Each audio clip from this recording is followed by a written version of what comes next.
위자료로 이 집은 내가 가져갈 테니 식당은 내 명의니까 건들 생각 마십시오. 여기 도장 찍어. 남편이 거실 탁자 위로 이혼 합의서를 신경질적으로 던졌습니다. 20년을 뒷바라지한 제 가슴이 무너져 내려 그 종이를 갈기갈기 찢어버리려던 찰나였습니다. 곁에 앉아 계시던 칠순의 친정엄마가 제 손목을 꽉 낚아채셨습니다. 도장 찍지 마라. 엄마는 서늘한 눈으로 오만한 남편을 똑바로 노려보며 낮게 읊조리셨죠. 딱 30일, 그 안에 저것들 뼈도 못 추리게 해줄게. 저는 올해 53세 평범한 전업주부입니다. 남편이 가장 든든한 동아줄이라고 믿고 쥐고 있던 그 사업체가 사실은 제 목을 조르는 완벽한 올감이었다는 걸 깨닫기 전까지는요. 장사라는 것 말이다. 남의 주머니에서 돈 꺼내는 일이라 뼈를 깎는 고생 없이는 안 되는 거다. 내 피 같은 돈 허튼 데 쓰면 그날로 다 엎어버릴 줄 알아. 20년 전 친정엄마가 평생 시장통에서 건어물을 떼다 팔며 모은 노후 자금으로 남편의 첫 식당을 차려주던 날이었습니다. 빳빳한 통장을 받아든 남편 동수는 바닥에 넙죽 엎드려 큰 절을 올렸습니다. 장모님, 이 은혜 평생 안 잊겠습니다. 윤희 손에 물 한 방울 안 묻히고 장모님 친어머니처럼 모시며 제 뼈를 묻겠습니다. 지켜봐 주십시오.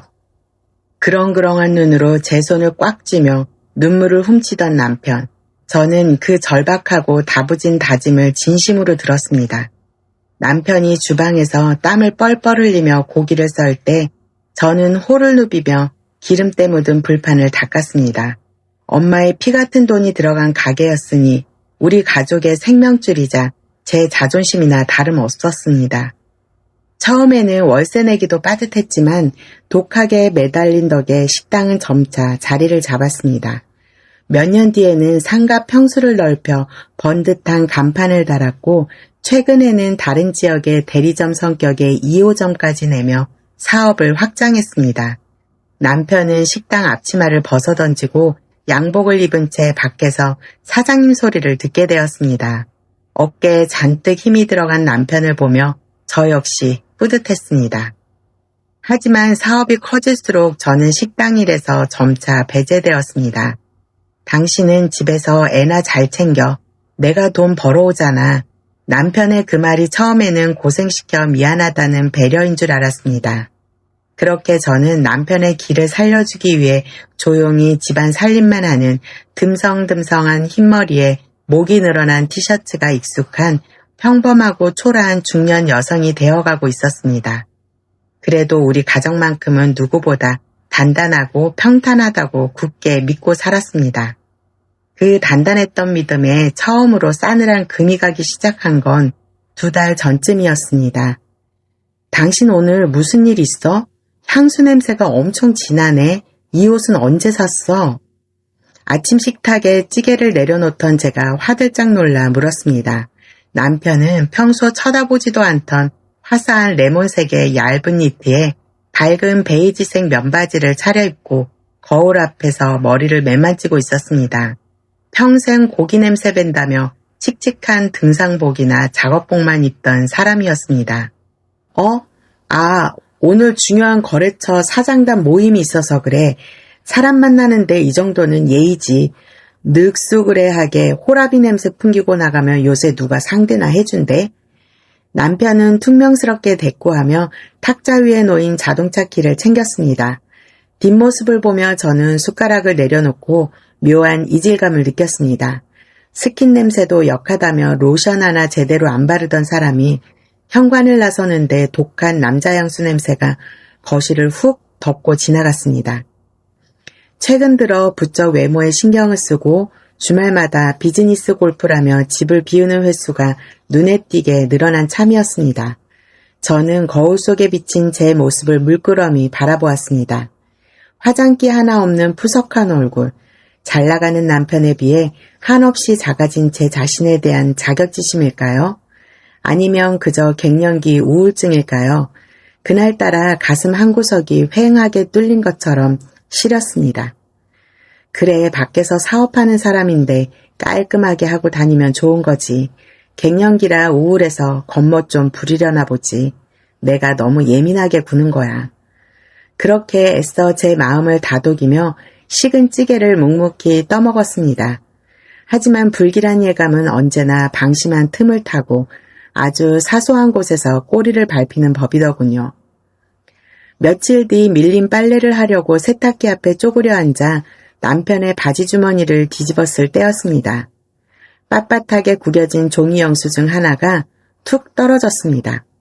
무심코 주워 쓰레기통에 버리려다 영수증 상단에 찍힌 호텔 로고를 보고 제 손이 허공에 딱 멈췄습니다.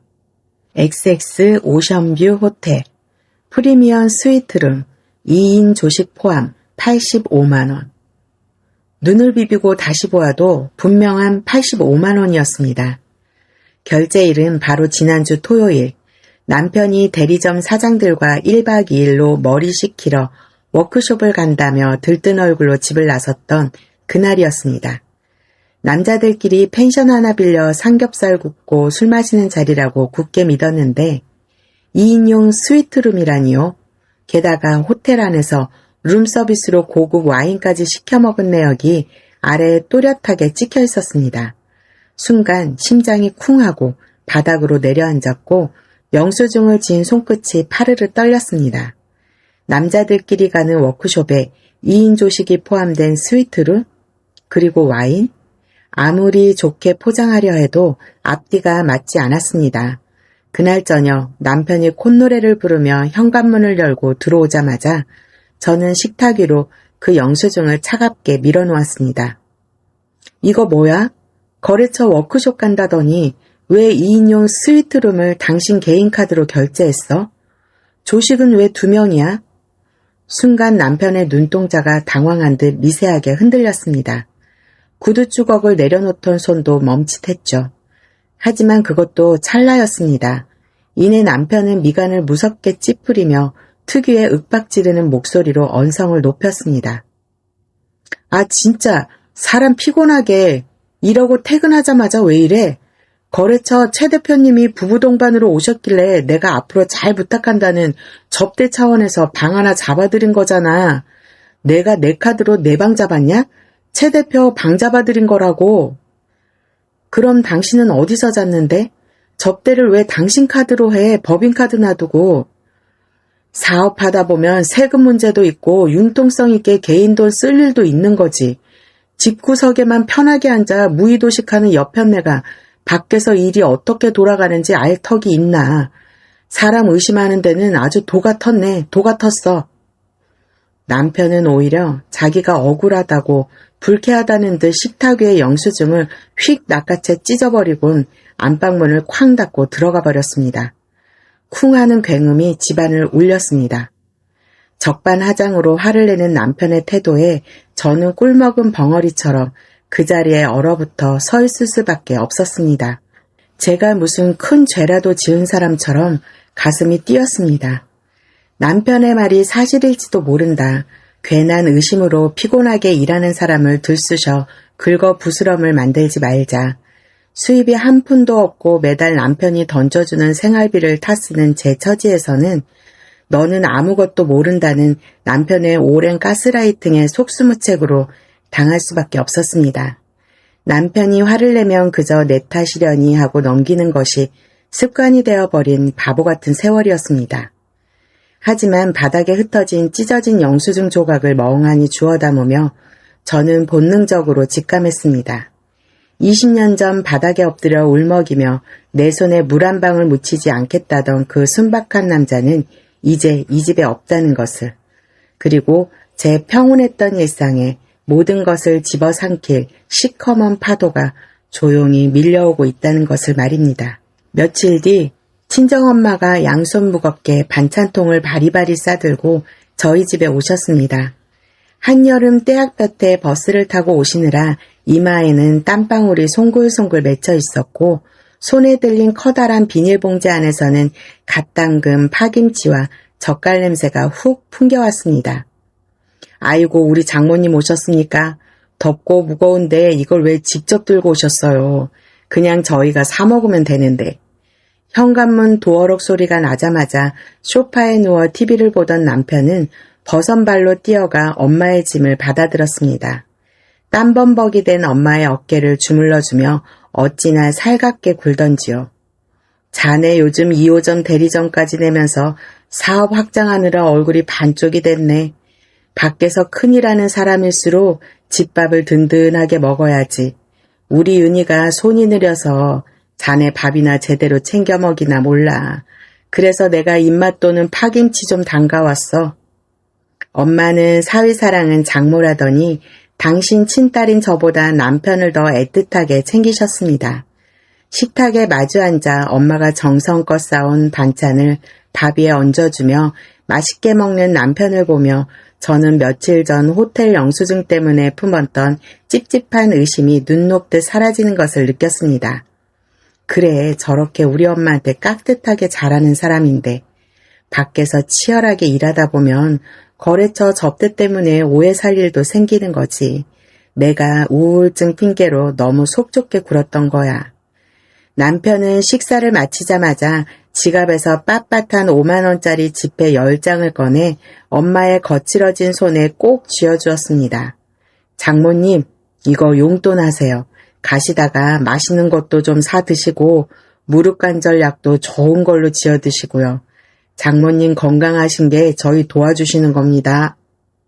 아이고 됐다 이 사람아. 자네들 밖에서 사업하느라 돈 들어갈 데가 한두 군데가 아닐 텐데 나는 내 앞가림하고 사니까 이 돈은 너희들 사업 자금에 보태 써라. 엄마는 한사코 거절하며 돈을 다시 밀어냈지만 남편은 끝내 엄마의 주머니 깊숙이 돈을 찔러 넣었습니다. 그 따뜻하고 든든한 뒷모습에 저는 코끝이 찡해졌습니다. 평생 시장바닥에서 억척스럽게 건어물을 팔며 살아온 우리 엄마에게 저 남자는 참으로 과분하고 고마운 사위였습니다. 제가 20년 동안 남편을 온전히 믿고 경제권까지 다 넘긴 채 집안일에만 전념할 수 있었던 것도 바로 저런 모습 때문이었습니다. 겉보기엔 정말 티 없이 훌륭한 가장이자 어디내 놔도 자랑스러운 사위였으니까요. 그런데 훈훈했던 공기가 얼어붙은 것은 순식간이었습니다. 엄마가 현관문을 나서고 도어록이 찰칵 잠기는 바로 그 순간이었습니다. 남편의 얼굴에서 다정했던 온기가 마술처럼 싹 사라졌습니다. 방금 전까지 엄마의 어깨를 주무르던 두 손을 화장실 세면대에서 거칠게 벅벅 씻어내더니 신경질적으로 수건에 물기를 닦으며 거실로 나왔습니다. 아 진짜 날도 더운데 왜 자꾸 불쑥불쑥 찾아오시는 거야. 집안에 노인네 냄새 배게. 저는 순간 제 귀를 의심했습니다. 다정했던 남편의 입에서 나온 말이라고는 믿기지 않을 만큼 차갑고 경멸이 섞인 말투였습니다. 여보, 지금 그게 무슨 말이야? 엄마가 당신 고생한다고 그 무거운 걸 들고 오셨는데 냄새라니? 말이 너무 심하잖아. 아, 내 말이 틀려? 반찬통에서 나는 비린내에 파스 냄새. 지금 온 집안에 진동을 하잖아. 나 요즘 밖에서 큰 물에서 노는 회장님들, 사장님들 만나는 거 몰라? 내 몸에서 찌든 내 나면 잘 되던 계약도 다 떨어져 나간다고. 앞으로 장모님 오실 거면 반찬 같은 거 들고 오지 마시라고 해. 냄새 빼느라 미치겠네. 방금 전까지 싱글벙글 웃으며 용돈을 쥐어주던 사람이라고는 도저히 믿기지 않았습니다. 섬뜩할 정도로 완벽하게 이중적인 남편의 태도에 저는 망치로 머리를 맞은 듯 말문이 막혔습니다. 남편은 소파에 털썩 주저앉아 넥타이를 풀어헤치며 창밖을 보며 무심한 척 툭 던지듯 제게 물었습니다. 참, 장모님 올해 연세가 75이시지? 요즘 자꾸 깜빡깜빡 하시지 않아? 저번에 식사할 때 보니까 핸드폰도 어디 있는지 못 찾으시던데. 무슨 소리야?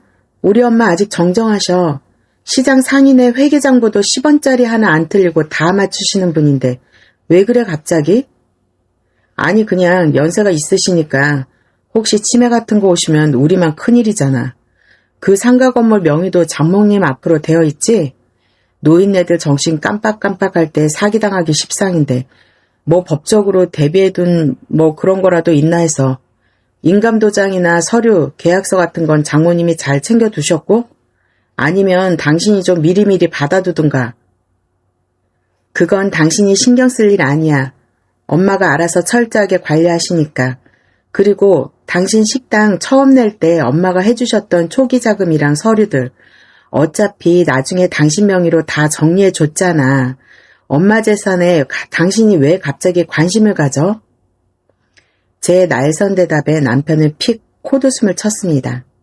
누가 달래? 당신은 뭐 말만 하면 사람을 돈 밝히는 속물로 만들어버리네. 가족이니까 나중에 복잡한 일 생길까봐 걱정돼서 묻는 거 아니야. 아, 됐어. 피곤하니까 나 먼저 잘게. 거실 창문 다 열어서 환기나 좀 시켜놔. 남편은 짜증 섞인 한숨을 내며 안방으로 들어가 버렸습니다. 혼자 거실에 덩그러니 남은 저는 소파에 베인 듯한 서늘함에 팔을 쓰다듬었습니다. 엄마의 건강을 걱정하는 척 하면서도 묘하게 엄마의 재산과 법적 서류 상태를 떠보는 듯한 그 교활하고 번뜩이던 눈빛. 그 눈빛이 밤새도록 제 머릿속을 떠나지 않고 맴돌았습니다.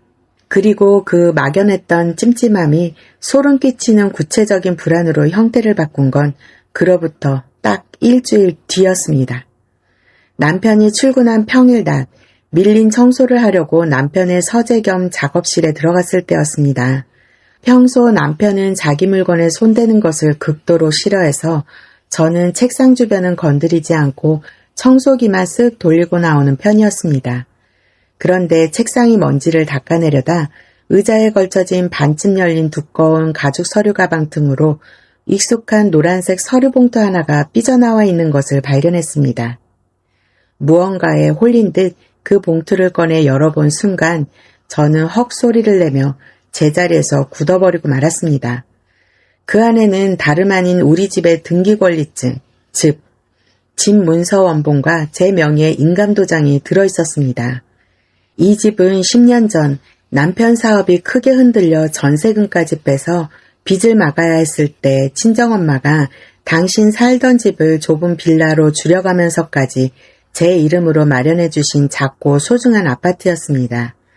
혹시라도 남편 사업이 완전히 망해서 길바닥에 나앉는 한이 있더라도 이 집만큼은 내 딸의 마지막 보루로 지켜야 한다며 엄마가 신신당부하며 오직 제 단독 명의로 해둔 유일한 재산이었습니다. 평소 안방 장롱 깊숙한 미니금고에 제가 직접 비밀번호를 걸어 보관해 두었던 서류와 도장이 왜 남편의 출근용 서류 가방 안에 버젓이 들어있는 걸까요? 손끝이 차갑게 식고 덜덜 떨려왔습니다. 저는 심호흡을 한번 하고 남편에게 전화를 걸었습니다. 신호흡이 3번 울리기도 전에 남편이 귀찮다는 듯 신경질적인 목소리로 전화를 받았습니다. 왜? 나 지금 미팅 중이라 바빠. 당신 서재에 있는 당신 가방 안에 내 인감도장이랑 우리 집 집문서가 왜 들어있어? 이거 내가 금고 비밀번호까지 걸어놓고 넣어둔 건데 당신이 왜 맘대로 꺼냈어? 수화기 너머로 잠시 아주 짧은 정적이 흘렀습니다. 찰나의 정적이었지만 저는 남편이 당황했다는 것을 본능적으로 느낄 수 있었습니다. 하지만 이내 돌아온 대답은 너무나 태원하고 부드러웠습니다. 물 흐르듯 자연스러운 변명이었습니다. 아, 그거? 당신 성수하다 봤구나. 놀랐어? 아니, 내가 며칠 전에 지나가듯 얘기했잖아. 2호점 대리점 확장권 때문에 자금이 좀 더 융통되어야 한다고. 오늘 오후에 주거래 은행 지점장님 만나서 사업자 대출 한도 상담 좀 받으려고 그냥 서류만 확인차 챙겨본 거야. 혹시 몰라서. 내 허락도 없이 내 인감도장을 왜 당신 맘대로 가져가. 엄마가 이 집만큼은 절대 손대지 말라고 신신당부하신 거 당신도 똑똑히 알잖아. 당장 집에 와서 제자리에 안 갖다 놔? 제 목소리가 날카롭게 갈라지자 남편이 오히려 저를 어린애 달래듯 타이르는 목소리로 속삭였습니다. 에이 여보, 왜 이렇게 예민하게 굴고 흥분해. 내가 무슨 당신 몰래 집이라도 팔아먹는데? 그냥 한도가 얼마나 나오나 알아만 보려던 거라니까. 당신이 경제강념이 없어서 이런 복잡한 담보 서류나 은행 대출 같은 거 잘 모르니까. 내가 알아서 전문가한테 물어보고 깔끔하게 처리하려고 편의상 도장 챙긴 거야. 어차피 우리 가족 다 잘 먹고 잘 살자고 하는 내 사업인데 당신은 20년 산 남편을 그렇게 못 믿어? 서운하게 진짜. 알았어. 오늘 퇴근길에 챙겨가서 그대로 다시 금고에 넣어둘 테니까 그만 화 풀어. 나 회의 들어가야 해서 끊어. 뚜뚜뚜. 일방적으로 끊긴 전화를 붙들고 저는 책상 앞에 멍하니 주저앉았습니다. 당신이 복잡한 걸 몰라서 내가 알아서 한 거다. 20년 내내 남편이 제 귀에 못이 박히도록 했던 말, 그 말에 속아 넘어간 제 자신이 너무나 바보 같고 원망스러웠습니다. 남편은 평소에도 제가 서류나 복잡한 계약에 약하다는 점을 아주 잘 알고 있었습니다. 그리고 그걸 핑계로 마치 자신이 저희 보호자라도 되는 양, 제 인감도장과 신분증을 자기 것인 양 맘대로 가져다 쓰곤 했던 겁니다. 집문서, 인감도장, 그리고 엄마의 치매 운운하며 재산 상태를 떠보던 서늘한 눈빛, 착하고 성실한 사위라는 완벽한 가면 뒤에서 남편이 몰래 굴리고 있던 계산기가 정확히 무엇인지 저는 그때까지도 다 알지 못했습니다. 하지만 가슴 깊은 곳에서 피어오른 시커먼 불안감은 이제 단순한 의심을 넘어 서늘한 확신으로 변해가고 있었습니다. 제가 평생을 바쳐 지켜온 우리 가정의 평온한 껍데기가 안에서부터 무섭게 썩어 들어가고 있다는 끔찍한 확신이 들었습니다. 인감도장 사건 이후 저는 애써 불안한 마음을 짓누르며 평소처럼 행동하려 애썼습니다. 그래, 내 명의로 된 집인데 지가 도장만 가져간다고 뭘 어쩌겠어. 은행 대출만 알아본다잖아. 스스로를 세뇌하듯 다독였습니다. 하지만 의심이라는 독버섯은 한번 포자를 퍼뜨리면 가장 취약한 순간을 파고들어 무섭게 번져가는 법이더군요. 그 주 주말은 마침 친정엄마의 75번째 생신이었습니다.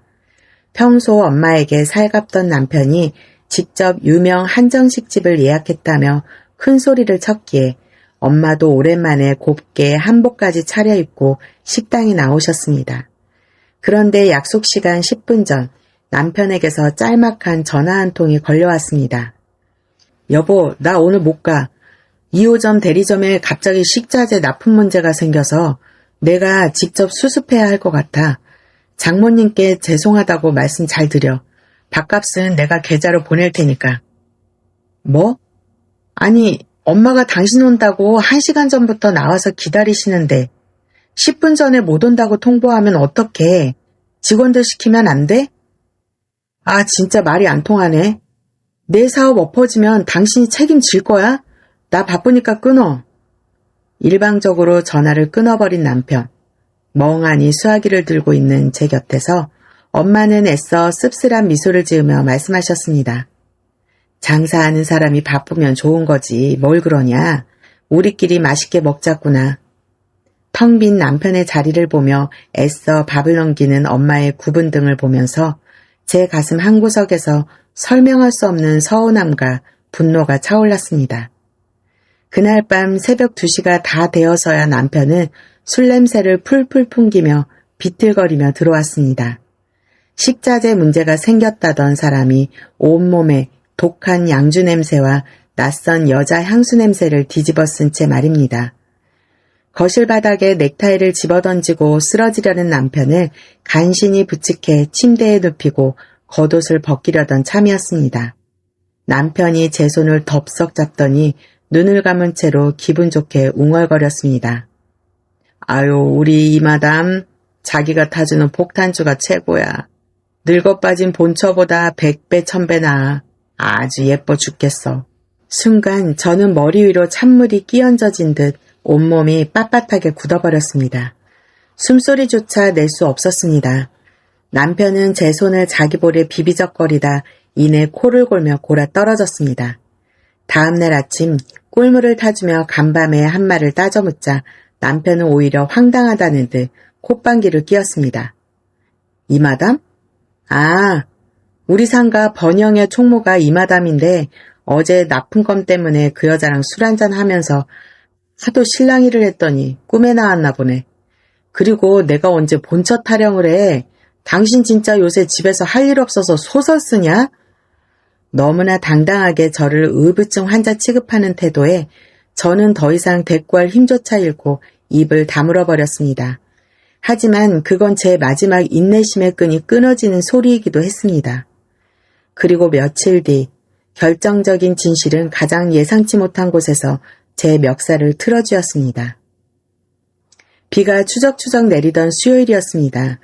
제 차가 하필 방전이 되는 바람에 장을 보러 가기 위해 평소 남편이 애지중지하며 제게는 운전대도 잘 맡기지 않던 남편의 대형 SUV를 끌고 나왔습니다.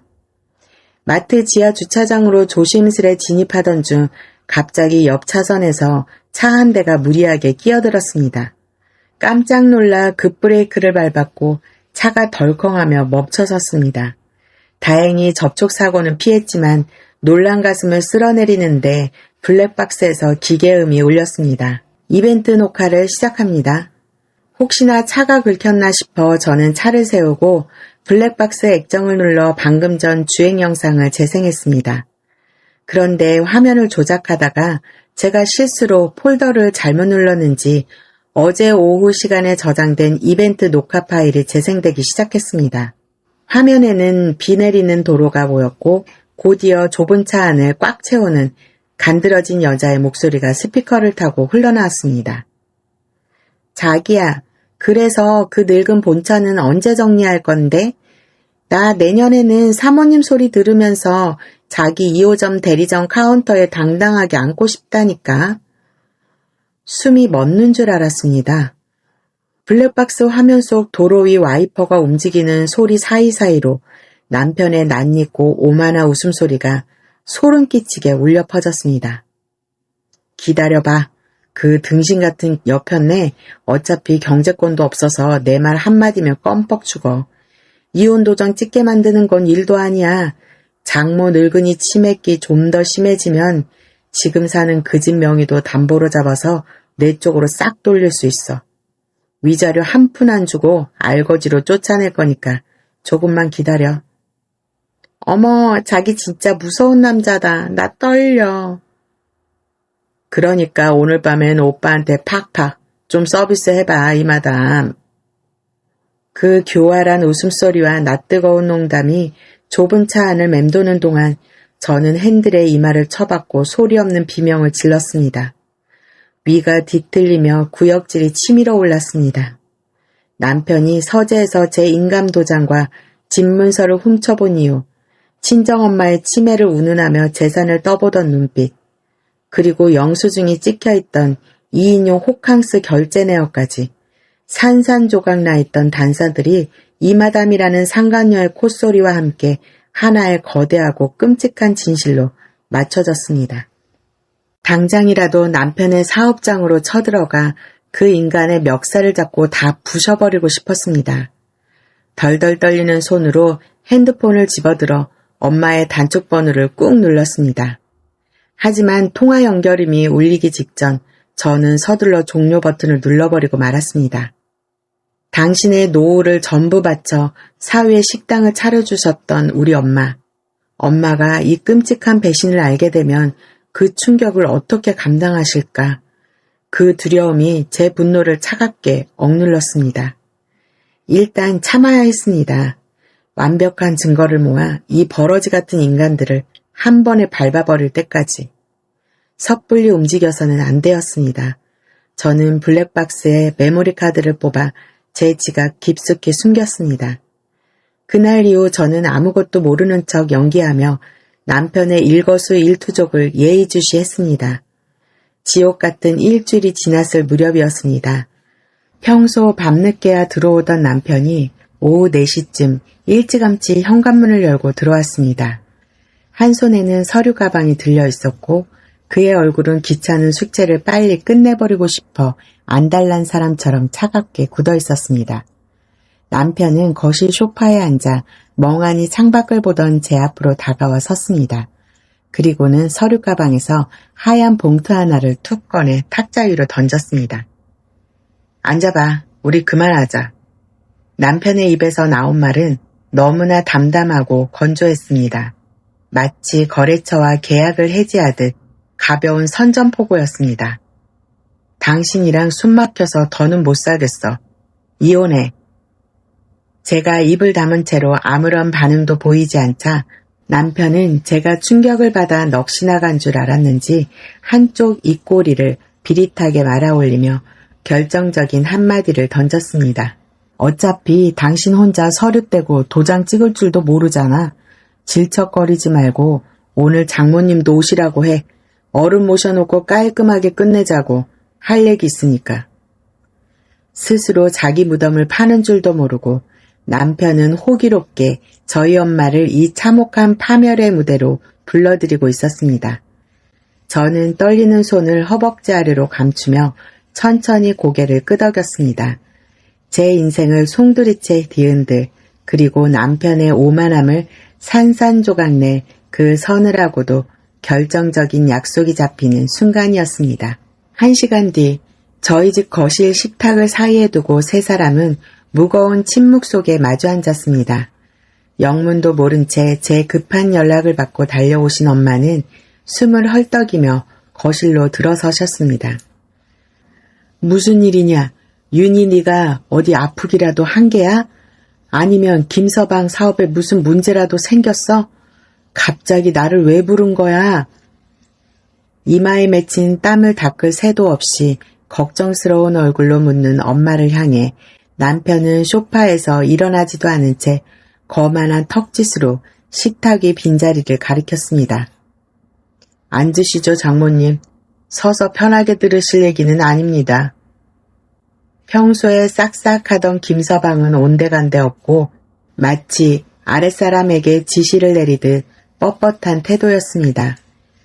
남편은 제가 건네준 물잔도 거들떠보지 않은 채 곁에 둔 서류 가방에서 하얀 봉투 하나를 꺼내 식탁 위로 툭 던졌습니다.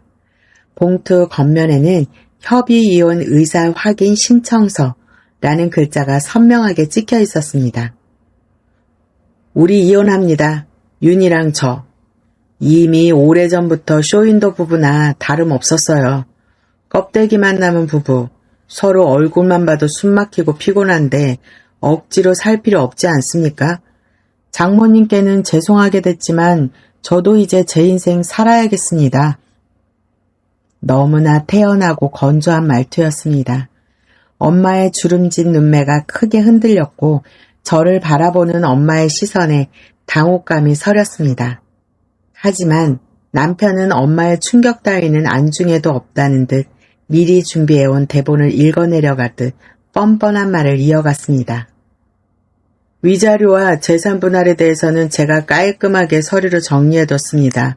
윤희가 20년 동안 경제활동 한 번 안 한 전업주부라는 거 장모님도 잘 아시죠?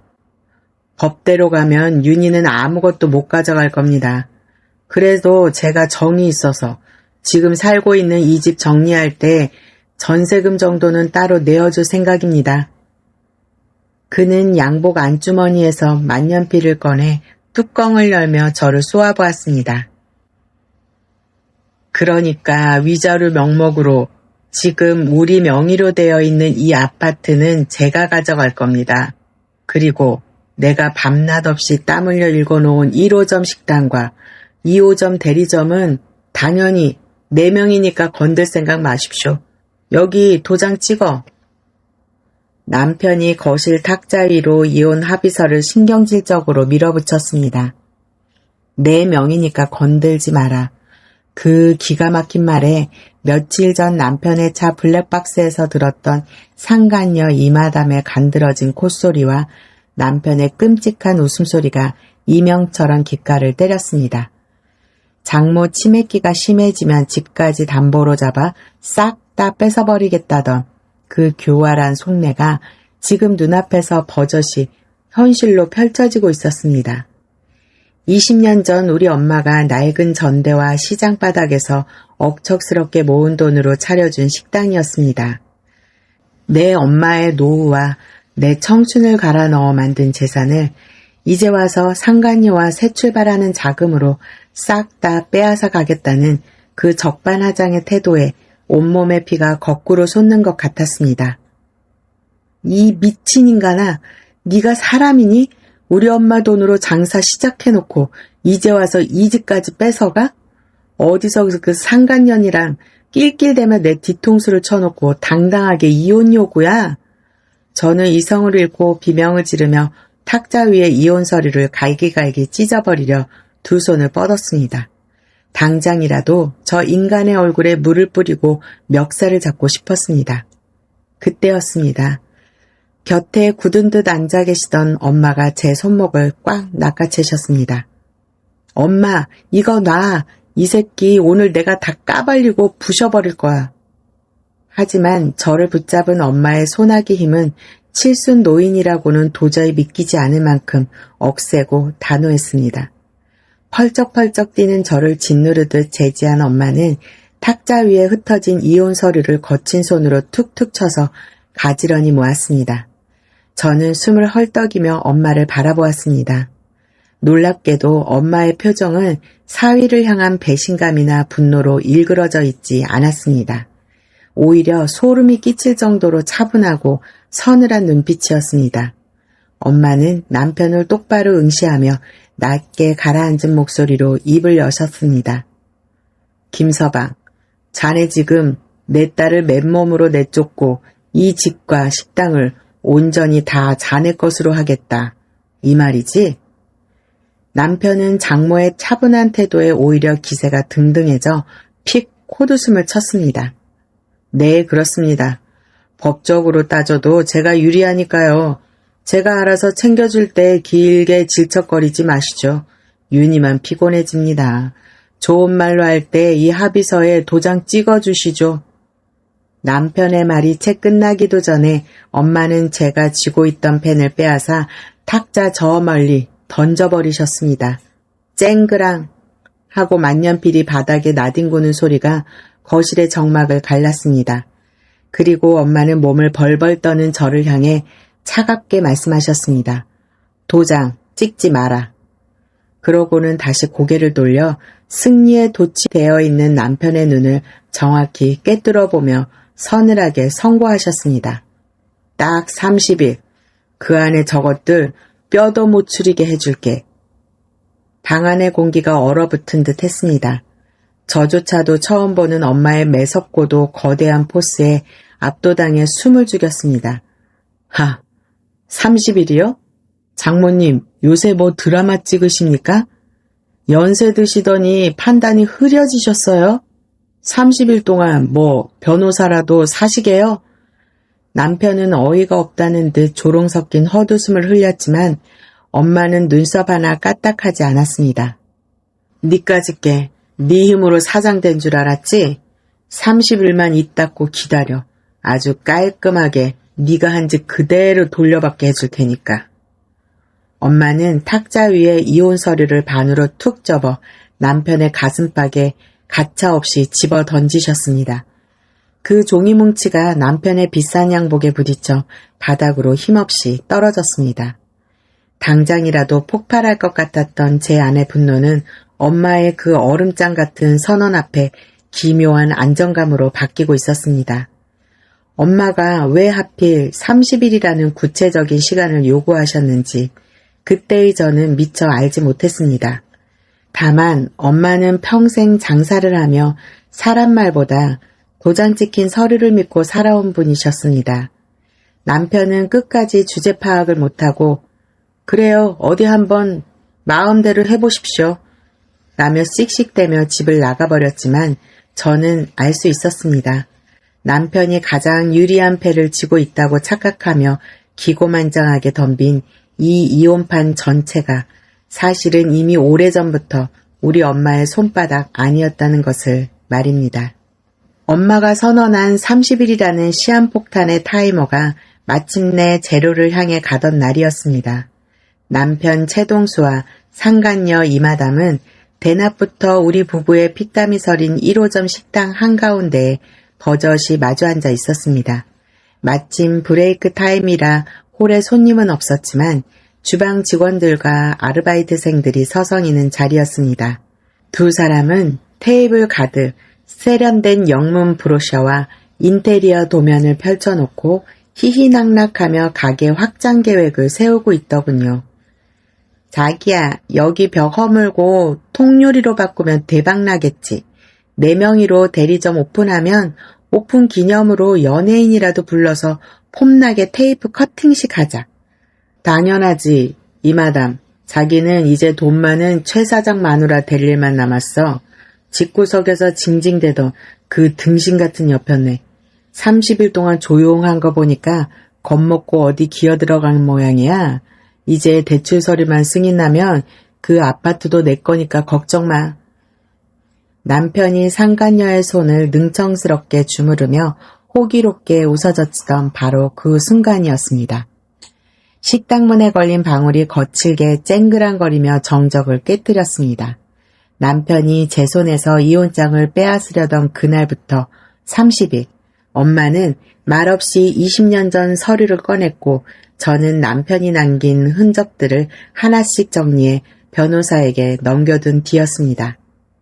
남편이 짜증 섞인 얼굴로 고개를 돌렸고 상간녀는 비명 섞인 숨을 들이켰습니다. 현관문을 열고 들어선 사람은 다름 아닌 제 친정 엄마였습니다. 그리고 그 뒤로 법원 절차를 맡은 집행관 2명과 서류 가방을 든 한 중년 남성이 엄숙한 표정으로 뒤따라 들어왔습니다. 중년 남성은 엄마의 오랜 고향 지인이자 20년 전 서류를 함께 정리해두었던 베테랑 법무사였습니다. 장모님, 아니 연락도 없이 여긴 왜 오셨습니까? 그리고 이 사람들은 다 누굽니까? 남편이 당황해 벌떡 일어나며 소리쳤습니다. 곁에 있던 이마담은 엄마의 매서운 눈빛에 기가 죽어 슬금슬금 의자 뒤로 숨었습니다. 엄마는 그 추잡한 2 남녀를 투명인간 취급하며 식당 한가운데 가장 큰 테이블 앞으로 가 차갑게 내려앉은 목소리로 말씀하셨습니다. 최서방, 자네가 오늘부로 이 식당을 마음대로 운영할 권한이 끝났음을 통보하러 왔네. 그리고 이 상가 임대차 계약도 법적 정리 절차에 들어갔으니 더는 네 뜻대로 굴러가지 않을 것세. 장모님, 진짜 노망나셨습니까? 이 식당 명의가 누구 건데 나한테 나가라 마라 하시는 겁니까? 엄연히 내 이름 석자 박힌 사업자 등록증이 버젓이 있는데. 남편이 기가 막힌다는 듯 핏대를 세우며 윽박질렀습니다. 주방에 있던 직원들까지 무슨 일인가 싶어 홀로 고개를 내밀었습니다. 평소 사장님 대접을 받으며 허세를 부리던 직원들 앞에서 장모에게 수모를 당하자 남편의 얼굴이 불그락푸르락 달아올랐습니다. 그때 곁에 서 있던 법무사가 가방에서 빳빳한 서류 뭉치 몇 개를 꺼내 남편의 눈앞에 보기 좋게 펼쳐 보였습니다. 최동수 씨, 착각이 아주 심하시군요. 20년 전 장모님이신 이순자 여사님께서 이 식당에 초기 자본금 3억 원을 대어주실 때 작성하셨던 공증된 금전 소비대차 계약서 및 근저당 설정 서류 원본입니다. 기억나십니까? 서류 상단에 찍힌 시커먼 법원 공증도장을 본 남편의 눈동자가 지진이 난 듯 무섭게 흔들리기 시작했습니다. 법무사의 냉정한 설명이 텅 빈 식당 안에 칼날처럼 꽂혔습니다. 해당 계약서 제4조에 의거 차용인이 담보재산을 임의로 처분하려 하거나 채무 변제를 회피할 경우 채권자는 기한의 이익을 상실시키고 즉시 원금 변제를 청구할 수 있다고 명시되어 있습니다. 지난 30일 동안 저희는 법원에 최동수 씨 명의의 일부 예금과 2호점 대리점 매출 대금에 대한 가압류 신청을 진행했고 오늘은 그 결정문과 집행 절차를 통보하러 온 겁니다. 말이 끝나기 무섭게 법무사와 동행한 법원 집행관 2명이 품에서 빨간색 압류 스티커를 꺼내들었습니다. 그리고는 식당의 고가 주방 설비와 포스기, 매장 운영에 필요한 주요 집기 몇 곳에 빨간 딱지를 붙여나가기 시작했습니다. 이거 왜 이래? 이거 당장 못 돼? 야, 니들이 번데 내 가게에 딱지를 붙여! 남편이 미친 사람처럼 날뛰며 집행관들의 손을 막으려 했지만 건장한 사내들에게 밀려 바닥으로 볼품없이 나뒹굴었습니다. 20년 동안 자기가 대단한 능력가인 줄 알고 처가돈으로 사장 소리 들으며 살던 오만한 인간의 체면이 자기가 가장 군림하던 공간에서 직원들과 상간녀가 보는 앞에 산산조각이 나는 통쾌한 순간이었습니다. 그리고 보조 증거도 제출 완료되었습니다. 제가 천천히 식당 안으로 걸어 들어가며 지갑에서 블랙박스 메모리 카드와 통장 내역서를 꺼내 탁자 위에 툭 내려놓았습니다. 이게 뭐야? 남편이 바닥에 주저앉은 채 멍하니 저를 올려다보았습니다. 당신 차 블랙박스에 남아있던 이마담과의 대화 내용은 변호사에게 먼저 확인받았고 참고자료로 정리했어. 그리고 당신이 내 명의의 집을 담보로 무리하게 대출을 알아보려 했던 정황, 지난 3년간 이 식당 법인카드로 이마담 생활비 대주고 호텔 스위트룸 결제한 내역까지 전부 따로 정리해뒀어. 상간녀 위자료 청구 소송 소장 내일부로 송단될 테니까 둘이 사이좋게 받아봐. 제 단호하고 품격 있는 목소리에 의자 뒤에 숨어있던 이마담의 얼굴이 흑빛으로 변했습니다. 그녀는 법원 집행관들이 빨간 딱지를 붙이는 서슬퍼런 광경과 통장이 모조리 압류되었다는 소리를 듣자마자 눈빛이 무섭게 돌변하더군요. 이마담은 도면 서류를 팽개치고 명품 가방을 낚아채며 남편을 향해 사납게 쏘아붙였습니다.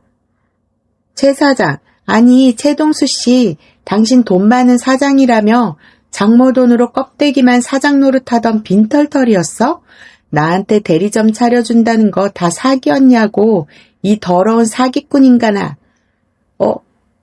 자기야, 이마담, 잠깐만 내 말 좀 들어봐. 이거 금방 풀 수 있어. 남편이 바닥을 기며 그녀의 치맛자락을 붙잡으려 했지만 이마담은 더럽게 왜 이래? 나! 라며 남편의 손을 거칠게 뿌리치고 밖으로 도망치듯 뛰어가 버렸습니다. 돈을 보고 접근한 상간녀에게 가차없이 버림받은 남편의 꼴은 참으로 처참하고 눈물겨웠습니다. 가게는 순식간에 난장판이 되었고 통장이 다 묶여 당장 직원들 월급조차 줄 수 없게 된 남편은 완전히 넋이 나간 채 바닥에 멍하니 주저앉아 있었습니다.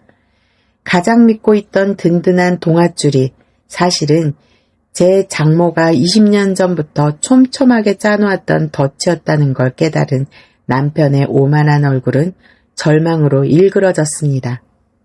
그 비참하게 무너져 내린 인간을 내려다보며 엄마는 남은 침묵을 깨고 차분하게 선을 그으셨습니다. 니까짓게 감히 누구 뒤통수를 치고 누구 재산을 탐내. 법대로 장부 다 맞춰서 자네가 처가에 끼친 손해까지 한 푼도 빠짐없이 청구할 테니 앞으로는 법 앞에서 알아서 감당하게나. 내 딸 인생에서 자네 이름 석자는 오늘부로 아웃이야. 엄마는 단 한 번의 머뭇거림도 없이 뒤를 돌아 식당을 걸어 나가셨고 저 역시 일말의 동정심도 없이 깔끔하게 그 인간을 등지고 돌아섰습니다. 뒤에서 윤희야, 장모님, 제가 잘못했습니다. 한 번만 살려주십시오. 하고 처절하게 울부짖는 남편의 비명소리가 들려왔지만 그 소리는 잔인한 소음일 뿐이었습니다. 그날 이후 저는 그 인간과의 관계를 완벽하게 정리했습니다. 식당과 대리점은 법적 절차에 따라 채권 회수와 재산 정리 절차에 들어갔고 저는 변호사를 통해 이혼과 재산 분할을 차분히 진행했습니다. 남편은 신용이 무너져 사방에서 빚독촉을 받으며 상간녀와도 끝내 갈라졌다는 소식을 풍문으로 들었습니다. 지옥 같던 30일이 지나고 저는 비로소 제 삶을 되찾았습니다.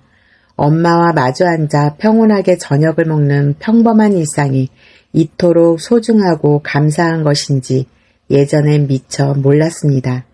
엄마의 깊은 주름살 속에서 피어난 단호한 지혜가 제 인생을 구원해 준 것입니다.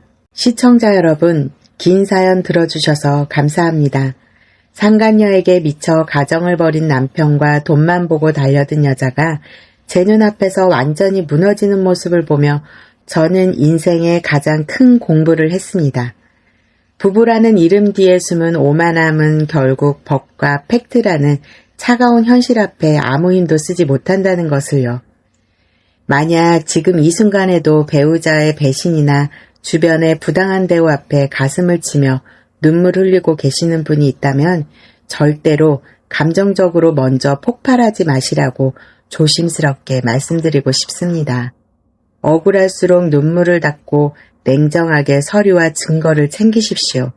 가장 유리한 판인 줄 알고 덤비는 악인들을 합법적으로 짓밟아줄 무기는 결국 차가운 팩트뿐입니다. 여러분 생각은 어떠신가요? 제 친정엄마의 30일간의 차가운 사이다 복수에 동감하신다면 댓글로 따뜻한 응원 한마디 남겨주시면 큰 힘이 되겠습니다. 늘 건강하시고 당당하게 여러분의 삶을 지켜내시길 바랍니다.